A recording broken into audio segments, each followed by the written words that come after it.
सलाम दोस्तों, मैं हसनैन शफकत, आपका फ़िक्री हमसफ़र,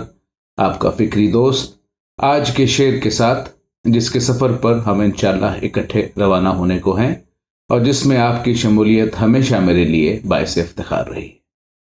दोस्तों, एक छोटी सी बात आगे बढ़ने से पहले कि जितने भी हमारे चाहने वाले हैं, जितने भी हमारे दोस्त हैं, सबकी तरफ से एक ही मशवरे की यलगार है कि इस वीलॉग और वीडियो की जो लेंथ है इसको कुछ कम कर दिया जाए, आधा ही कर दिया जाए तो बहुत बेहतर है। बहरहाल मैं तो ये इस बगावत पर ही आमादा रहा हूँ हमेशा से कि क्योंकि मतमा नज़री ये है कि शेर के साथ ज़्यादा से ज़्यादा वक्त गुजारा जाए। लेकिन बहरहाल जो इतने प्यारे दोस्त हैं, बड़े भी हैं, नाजरीन भी हैं, उन सब के मशवरों की बदौलत ये बगावत तो कुचली गई। तो बस कोशिश करेंगे कि इस वीडियो को जितना मुख्तसर रखा जा सके उतना रखा जाए और हम बढ़ते हैं आज के शेर की तरफ। तो आज का नाजरीन दोस्तों, जो शेर है वो एक बहुत इस 90 की जो दिहाई है, 90 की दिहाई, उसके एक बहुत अहम और बहुत, मैं समझूंगा कि सुरखैल जो हैं उनमें से एक शायर हैं जनाब कुंवर इम्तियाज़ अहमद साहब। उनका शेर है, अभी आपकी स्क्रीन पर भी आ जाता है और मैं अर्ज़ भी किया देता हूँ। रस्ते से तो साफ लग रहा है, होगी नहीं वापसी हमारी। बहुत खूबसूरत शेर है और कैफियत से भरा हुआ है हस्बे मामूल। और हमारा पहला सेगमेंट यही होता है कि हम बामुहावरा नसरी तरतीब कर देते हैं शेर की, ताकि अगर कोई मुकद्दरात हैं बेसिक नौयत के तो वो खुल जाएं और एक नसर में समझ में आ जाए कि बुनियादी तौर पर शायर क्या कह रहा है इसमें। तो इम्तियाज़ साहब भी क्योंकि मीर के पैरोकार हैं और उन्हीं का रंग लिए हुए हैं, तो इनके भी जो मिसरे, इनके भी जो शेर होते हैं वो नसरी तरतीब के बहुत करीब होते हैं और लगता यही है कि जैसे आम बोलचाल में ही शायरी कर दी गई है। तो इसका भी हम क्या कर सकते हैं, कुछ ऐसा ही कर सकते हैं कि रास्ते से तो साफ लग रहा है कि इस सफ़र से हमारी वापसी अब मुमकिन नहीं है। तो ये इसकी बामुहावरा नसरी तरतीब है। हमारा दूसरा सेगमेंट होता है शेर का तलाज़बाती निज़ाम, तो उसकी तरफ बढ़ते हैं। इसमें चंद बातें गोशगुजार करना चाहूँगा। पहली बात तो ये कि जो शेर होता है बिलखसूस और जो शायरी होती है बिलअमूम, उसमें जो उस पोइट्री के जो बुनियादी मकासद हैं, उन मकासद में से एक मकसद है किथारसिस, कि पढ़ने वाले को किथारसिस हासिल हो। देखिए, शायर पैदा होता है, शायर को ये फितरी तौर पर वदियत कर दिया जाता है कि उसके सामने मनाजिर जो हैं वो उस एंगल से खुलते हैं, उस जाविये से खुलते हैं जहाँ पे शायद एक आम शख्स की नज़र ना पड़ सकती हो। लेकिन इतना ज़रूर है कि हर शख्स वही ज़िंदगी गुजारता है जो एक शायर भी गुजारता है। हाँ, उस फीलिंग को, उस कैफियत को डीकोड करने के या इजहार करने के काबिल नहीं होता, और शायर उस चीज़ का इजहार कर देता है जिससे पढ़ने वाले को एक किथारसिस मिलता है कि ये जो कैफियत मुझ पर तारी थी, जिसको शायद मैं समझ भी नहीं पा रहा था, और शायद ये भी समझ रहा था कि क्योंकि मैं ही समझ नहीं पा रहा हूँ तो और भी कोई समझने के काबिल नहीं होगा, या इस प्रॉब्लम या इस कैफियत के साथ मैं दुनिया में अकेला ही हूँ। तो शायरी का ये कमाल होता है कि वो एक हमदिली पैदा करती है कारी के साथ, और कारी का किथारसिस होता है कि यही बात जो मैं समझ नहीं पा रहा था, जो मेरे मसला दरपेश था, जो मुझ पे कैफियत तारी थी और जिसने मुझे बेचैन किया हुआ था, जब वो कुछ लाइनों में, कुछ सत्रों में, कुछ मिसरों में वो बात कारी तक पहुंच जाती है, तो उसको दिली इत्मीनान, दिली एक जिसे कहते हैं इत्मीनान कल्ब हासिल होता है कि मैं अकेला नहीं हूँ। इस शायर ने वो बात कर दी है जो मैं करना चाह रहा था लेकिन मुझे लफ्ज़ नहीं मिल रहे थे। तो बुनियादी तौर पर ये किथारसिस का शेर है और इसमें माफ़ कीजिएगा, रास्ते से तो साफ लग रहा है, और इसमें इस मिसरे में रास्ते से तो साफ लग ही रहा है, लेकिन इस मिसरे से भी साफ लग रहा है कि ये जिस रास्ते पे चलने की या जिस सफ़र की बात हो रही है वो सफ़र कोई इख्तियारी नहीं है, वो आप अपनी विल से उसको इख्तियार करने पे अब कादिर नहीं रहे हैं। अब आपकी मजबूरी बन गई है कि आपने उस सफ़र पर इस रास्ते पर चलना ही है और चलते ही रहना है, और यहाँ से वापसी मुमकिन नहीं होगी। अच्छा, और क्योंकि इम्तियाज़ साहब फितरी तौर पर गालिब के भी बहुत करीब हैं, जो उसका तर्ज फ़िक्र है उसके भी बहुत करीब हैं। मैं इसलिए जानता हूँ क्योंकि मेरे दोस्तों में से हैं, तो हम बातचीत अमूमन होती भी रहती है। तो गालिब क्योंकि मुक़द्दरात का आदमी है, तो इसमें आप ये देखिए कि इन्होंने, यानी जो सवाब दीदी तलाज़मा होता है, जो मुक़द्दरात हैं वो इस कदर भरे हुए हैं इस शेर में, इस कदर भरे हुए हैं कि कोई भी ऐसा कारी जो किसी भी किस्म की कैफियत से मुतासिर होता है या शेरी कैफियत को समझता है या शेरी कैफियत को जानता है, तो जितने भी ऐसे कारी इस दुनिया में मौजूद होंगे उसी कदर तौजीहात इस शेर की निकल सकती हैं। क्योंकि पहले मैंने अर्ज किया कैथारसिस है। हम सब की ज़िंदगी में ये होता है कि कोई सफ़र, कोई रास्ता ऐसा नज़र आता है कि लगता है कि यार अब यहाँ से तो हम शायद वापस नहीं आ सकेंगे, लेकिन उसकी तौजीहात इतनी ज़्यादा हैं, जैसे मैंने अर्ज किया जितने कारी उतनी तौजीहात। तो इस शेर में कसदन और इंतहाई चाबकदस्ती का मुजाहरा करते हुए, उसकी कैफियत को बरकरार रखते हुए, बल्कि कैफियत को इन्हेंस करते हुए जो शायर हैं उन्होंने ये बयान करना, वजह बयान करनी मुनासिब समझी ही नहीं, कसदन नहीं बताई कि ये रास्ते से ऐसा साफ क्यों लग रहा है। अब वो बात यह है कि जब ये सफ़र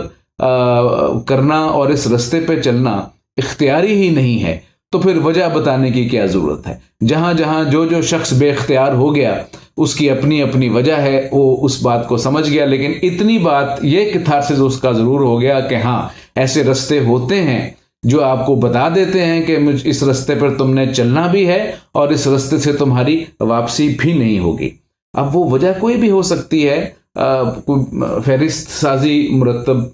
साजी ऐसी इसकी नहीं हो सकती है, ना ही कोई फहरिस्त मुरतब करना मकसूद है यहाँ पे। ना शायद कोई दीदार है,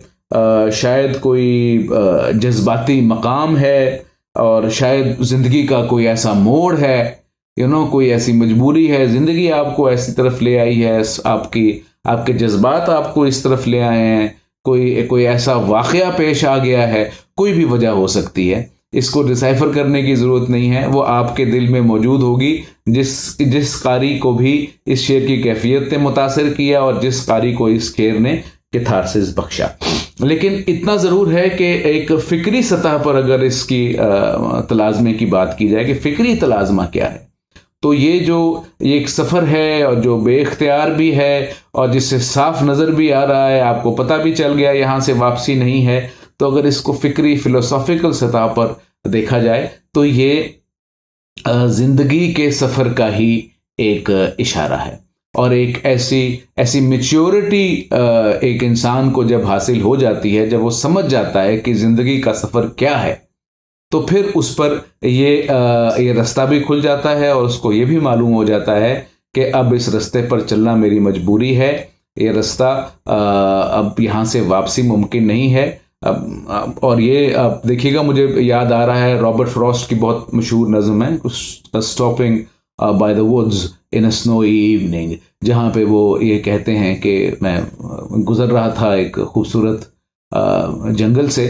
और जो बर्फ़ पड़ी हुई थी उसकी खूबसूरती से मैं मुतासिर हुआ, मैं लम्हे भर को रुका, लेकिन मुझे ये बात समझ में आ गई कि इस सफ़र पर रुका नहीं जा सकता, ये सफ़र चलेगा, और ये सफ़र ज़िंदगी का सफ़र है जो बिल आखिर मौत पे जाकर मुंतज होगा। तो फ़िक्री सतह पर अगर इस शेर को देखा जाए तो ये एक ज़िंदगी के सफ़र का इस्तिआरा है जो इस शेर में बयान हुआ है। और जब आपको ये मैच्योरिटी मिलेगी और जब आपको ये दीदाए बीना मैसर आएगा, तो आपको बिल्कुल साफ नज़र आ जाएगा, खुल के पता चल जाएगा कि ये ज़िंदगी का सफ़र है, इससे वापसी नहीं होगी, ये वन वे है और इसका इख्तिताम एक जगह पर हो ही जाना है। तो ये एक फिक्री सतह के ऊपर ये इस कोड को डिकोड करने की कोशिश की गई है शायर की तरफ से। अच्छा, हमारा तीसरा सेगमेंट होता है लफ्जी बंदोबस्त। तो उसमें जो इस शेर की जो मेन जिस लफ्ज पर इमारत खड़ी हुई है वो है साफ। रास्ते से तो साफ लग रहा है। अच्छा, अब साफ लगने का मतलब ये है कि बड़ा साफ, एक तो सफा के मानी में भी है कि यानी मेरी आंखों को सफा मिल गया है, मुझे बात समझ में आ गई है। और साफ लग रहा ये भी है कि क्लियर है, बिल्कुल बात खुल चुकी है कि यहां से वापसी नहीं होनी। तो दोनों सूरत हाल में जो साफ का लफ्ज इस्तेमाल किया गया है वो एक बेबसी को और एक तस्लीम की जो खू है, और वो खू आपके अंदर ना भी हो तो ये जिंदगी है, ये कुदरत है, ये ऊपर वाले की सुन्नत है यहाँ पे कि वो आपको मोल्ड करके, टेम करके ले आता है हकीकत की तरफ कि इस दुनिया की हकीकत है क्या। तो साफ लगने से ये भी कह सकते थे रास्ते से तो लग रहा है, या किसी तरह से भी ये शेर जो है इसको मिसरे को बनाया जा सकता था। लेकिन साफ का लफ्ज जो इन्होंने इस्तेमाल किया है इम्तियाज साहब ने माफ कीजिएगा, वो इस हवाले से कमाल का इस्तेमाल है कि उसके बीच में आप ही इन्नेटली एक तस्लीम की और एक बेबसी की एक अंडरटोन वो खुद ब खुद सामने आ जाती है कि अब यहाँ से आगे हमारा इख्तियार ख़त्म हो गया। ये मंजर, ये जाविया हक ने, कुदरत ने हमारी आंखों पर, हमारे वजूद पर, हमारी रूह पर खोल दिया। और अब जब ये खुल चुका है तो भैया फिर ये रास्ता है, ये अच्छा रास्ता है, आसान रास्ता है, मुश्किल रास्ता है, जो भी है, मेरे लिए ये वाला रास्ता पसंद कर लिया गया है कुदरत की तरफ से, तो अब मुझे इसी के ऊपर चलना है। तो लफ्जी बंदोबस्त में ये जो साफ का लफ्ज है ये इम्तियाज साहब ने कमाल इस्तेमाल किया है और बिल्कुल रोजमर्रा के करीब भी इसको रखा है। यानी कि मुहावरे में भी हम साफ पता चल जाना, साफ नजर आ जाना, एक बड़ा आम फहम मुहावरा है और बड़ा वाइडली यूज्ड मुहावरा है। तो बड़ा बरमहल यहाँ पे इस्तेमाल किया और बड़ी शायराना चाबकदस्ती से इस्तेमाल किया है। और हमारा नाजरीन चौथा जो सेगमेंट होता है वो सौती निज़ाम होता है। अच्छा, इसमें अगर हम देखेंगे तो अमूमन हम ये देखते होते हैं कि सौत के हवाले से लफ्ज़ लेटे हुए हैं, लफ्ज़ खड़े हुए हैं,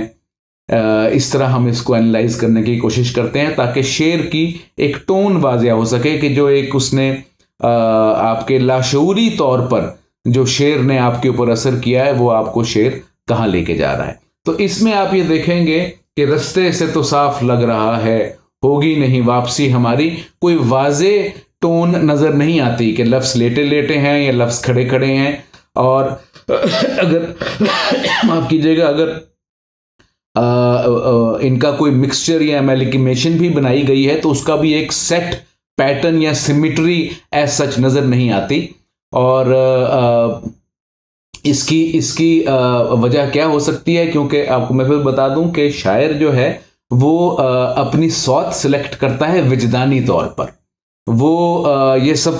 जो हम बात कर रहे हैं ये हम शेर होने के बाद की बात कर रहे हैं, उसको एनालाइज कर रहे हैं। शेर कहने से पहले ये एनालिसिस नहीं किया जाता। शायर विजदानी तौर पर ये इस तरह जो सौत का बंदोबस्त है उसको बुरोए कार लाता है और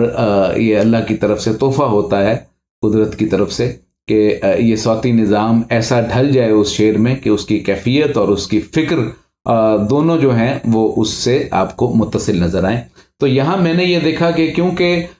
खड़े लफ्ज़ों में या लेटे हुए लफ्ज़ों में कोई सिमिट्री नहीं है और कोई ख़ास इल्तिज़ाम भी नज़र नहीं आता, तो ये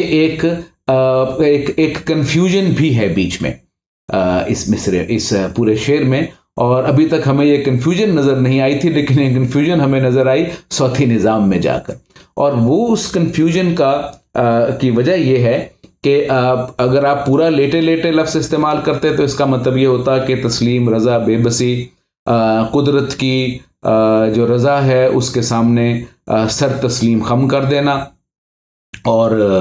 बस फिर राज़ी बर रज़ा हो जाना। ये मतलब अगर बिल्कुल लेटे लेटे लफ्ज़ होते तो ये मतलब होता, लेकिन अब इसके बीच में खड़े खड़े भी हैं कि रास्ते से तो साफ, बल्कि साफ खुद जिस पे इमारत खड़ी है खुद ही खड़ा हुआ लफ्ज़ है, साफ लग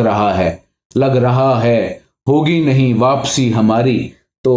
लेटे हुए भी हैं और खड़े हुए भी हैं। तो इसमें ये जो साफ का लफ्ज़ भी है ना जी, और ये जो खड़ा हुआ लफ्ज़ भी है, इससे जब मैं इसके सौती निज़ाम पर गौर करने बैठा तो उस वक्त मुझ पर यह खुला कि जो ये साफ के मानी यहाँ पे और लफ्ज़ इस्तेमाल किया गया है साफ यहाँ पर, तो ये सिर्फ कुदरत की के बाब में ही राजी ब रज़ा हो जाना नहीं है, बल्कि यहाँ पे कोई अना, कोई ज़िद। देखिए ऐसा भी होता है कि आप सर तस्लीम खम बाज़ दफ़ा अपने नफ्स के सामने कर देते हैं और बाज़ दफ़ा आप सर तस्लीम खम करते हैं राजी ब रज़ा होने में, यानी हक की तरफ। तो यहाँ पे अब एक मानी इस एक लहजा इस शेर का ये भी खुल रहा है कि इस रास्ते से अभी हमें पता चल गया कि हम नेगेटिव नफरत के रास्ते पे चले गए हैं, या हम अना के रास्ते पर चले गए हैं, या अब हमें जिस तरह अमूमन ये देखा जाता है कि दो मोहब्बत करने वाले लोग हैं, उनके बीच में एक अना की दीवार हायल हो गई, तो वहाँ भी यही नज़र आता है। रास्ते से तो साफ नज़र आता है कि अब यहाँ से हमारी वापसी नहीं होगी, क्योंकि हम जानते हैं, क्योंकि हम अपनी अना के हाथों मजबूर हो गए हैं, या अपनी नफ़रत के हाथों मजबूर हो गए हैं, या अपने किसी भी मनफी जज्बे के तहत हम यहाँ पे मजबूर हो गए हैं। तो ये अब ये देखिए कि सिर्फ और सिर्फ सौत से खेलने के साथ साथ ही ये दो लहजे उन्होंने ऐसे यहाँ पे बना दिए हैं कि और अब आपको यहाँ पे शायद डिसाइफर करने में मुश्किल पेश आएगी कि ये वाला मामला वो पॉजिटिवली राजी ब रज़ा होने की बात कर रहा है या किसी नेगेटिव जज्बे के तहत अपने नफ्स के हाथों मजबूर होने की बात कर रहा है, क्योंकि मजबूर कुदरत भी करती है और मजबूर नफ्स भी करता है। तो ये जो बहुत असील शायर होते हैं, जो बहुत पैदाइशी शायर होते हैं, जो जेन्युइन शायर होते हैं, उनको ऐसा सौती निज़ाम कुदरत जो है वो तोहफा करती है, ताकि उनके शेर में कैफियत भी बरकरार रहे और फिक्री सतह पर भी उस पर उंगली ना उठाई जा सके। उम्मीद है कि इस मुख्तसर वक्त में शायद इस शेर का जो जमाल है वो खोलने में मैं शायद किसी हद तक कामयाब हो सका हूँ, शायद ना हो सका हूँ, ये कहना इस वक्त मुश्किल है। आपके कमेंट्स बहरहाल हमें ज़रूर बता सकेंगे, और बहरहाल कमेंट्स के ऊपर कोई कतगन नहीं है। आप जितने लंबे कमेंट्स लिखना चाहें और जो कमेंट्स लिखना चाहें, यू आर मोस्ट वेलकम। हम उसको पढ़ेंगे भी और यकीनन उससे कुछ सीखने की कोशिश भी करेंगे। इंशाल्लाह अगले वीलॉग में अगले शेर के साथ आपसे फिर मुलाकात होगी। मैं हसनैन शफकत, आपका फिक्री हमसफ़र, आपसे इजाज़त चाहता हूँ। अल्लाह हाफ़िज़।